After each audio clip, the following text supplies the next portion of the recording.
사랑하는 행복한 교회 성도 여러분, 이 영상을 보시는 하나님 나라의 귀한 자녀 여러분, 오늘은 2022년 11월 14일 월요일입니다.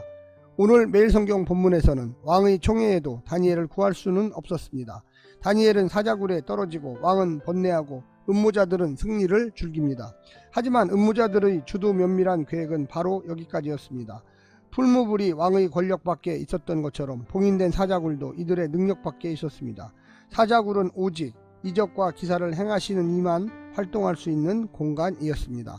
오늘 본문을 나누어 보겠습니다. 다니엘 6장 16절부터 17절. 사자굴에 던져진 다니엘의 하나님께 맡기는 왕, 어귀를 돌로 막아 봉인하는 신하들. 18절부터 24절. 경이로운 구원, 다니엘을 찾아가는 왕, 다니엘을 부르는 왕, 다니엘의 응답, 다니엘의 구원과 음모자들의 멸망. 25절부터 27절.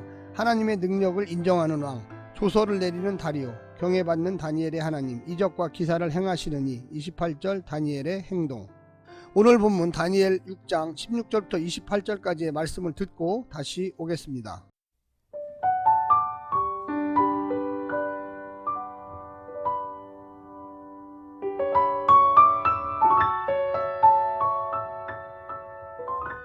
이에 왕이 명령하매 다니엘을 끌어다가 사자굴에 던져 넣는지라. 왕이 다니엘에게 이르되 내가 항상 섬기는 너의 하나님이 너를 구원하시리라 하니라. 이에 돌을 굴려다가 굴 어귀를 막음에 왕이 그의 도장과 귀족들의 도장으로 봉하였으니 이는 다니엘에 대한 조치를 고치지 못하게 하려 함이었더라. 왕이 궁에 돌아가서는 밤이 새도록 금식하고 그 앞에 오락을 그치고 잠자기를 마다하니라. 이튿날에 왕이 새벽에 일어나 급히 사자굴로 가서 다니엘이 든 굴에 가까이 이르러서 슬피 소리질러 다니엘에게 묻되 살아계시는 하나님의 종 다니엘아, 내가 항상 섬기는 내 하나님이 사자들에게서 능히 너를 구원하셨느냐 하니라. 다니엘이 왕에게 아뢰되 왕이여 원하건대 왕은 만수무강하옵소서.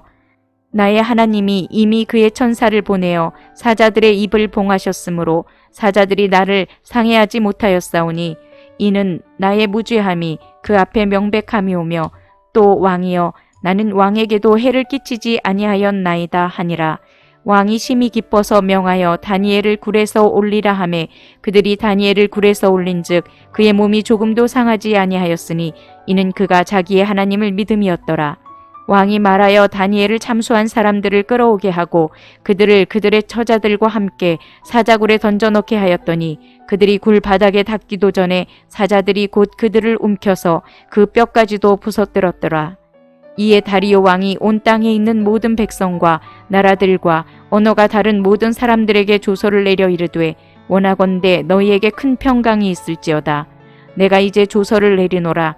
내 나라 관할 아래에 있는 사람들은 다 다니엘의 하나님 앞에서 떨며 두려워할지니 그는 살아계시는 하나님이시요 영원히 변하지 않으실 이시며 그의 나라는 멸망하지 아니할 것이요 그의 권세는 무궁할 것이며 그는 구원도 하시며 건져내기도 하시며 하늘에서든지 땅에서든지 이적과 기사를 행하시는 이로써 다니엘을 구원하여 사자의 입에서 벗어나게 하셨음이라 하였더라.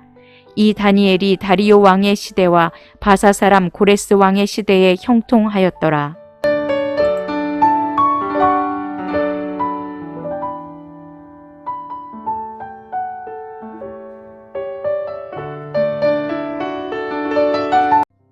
(3장의) 경우처럼 6장도 다니엘의 구원에 초점을 맞춰 읽으면 이야기의 의도가 왜곡됩니다.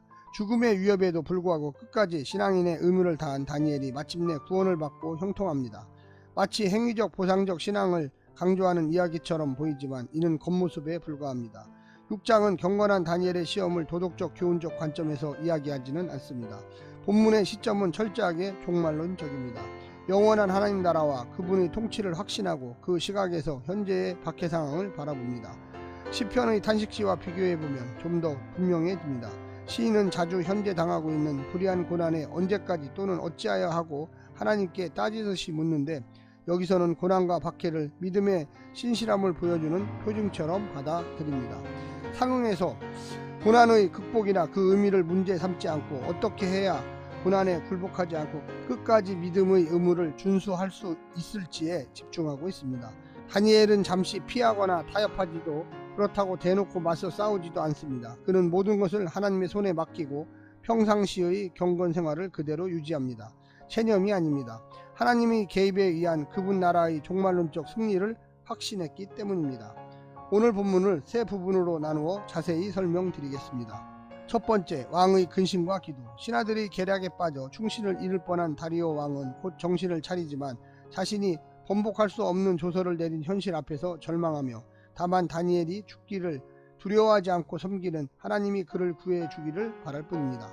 온 밤을 뜬 눈으로 보낸 후 새벽에 사자굴을 찾아가 다니엘의 생사를 확인하고 다니엘이 믿는 대로 그의 하나님이 지켜주신 것을 알게 됩니다. 하나님께서 작정하시면 왕의 변개할 수 없는 조서도 굶주린 사자들도 다니엘을 털끝만치도 건들 수는 없습니다. 누가 진정 기도를 받으셔야 마땅한 한 분 참 하나님인지 알았을 것입니다. 두 번째, 다니엘의 평안과 안전. 다니엘이 사자굴에 던져지고 굴 입구가 막힙니다. 왕의 조서가 취소될 수 없도록 막히더니 사자굴도 막힙니다. 꼼짝없이 갇혔습니다. 하지만 하나님을 향한 다니엘의 믿음은 막혀 질식하지는 않았습니다. 다니엘은 한결같이 의연했습니다. 다 그럴 줄 알았다는 듯이 하나님을 의지했고 하나님의 사자들이 사자의 입을 봉하여 조금도 상하지 않은 몸으로 새벽을 맞이했습니다. 그의 무사함은 다니엘의 무죄함을 드러냈고 참소자들의 죄를 드러냈습니다. 다니엘은 살았고 참소자들은 사자에게 뼈까지 부셔져 죽임을 당합니다. 마지막 세 번째는 제국의 평강과 예배. 왕은 새로운 조서를 반포하여 다니엘의 하나님 앞에서 온 나라가 두려워 떨도록 명령합니다. 구원하고 건지시는 그분의 능력이 하늘과 땅 어디에서든지 미치게 된다고 선포합니다. 하나님은 이제 이역만리에 유배당해온 소수민족의 신이 아니라 살아계신 영원한 한 분 참신으로 인정받습니다.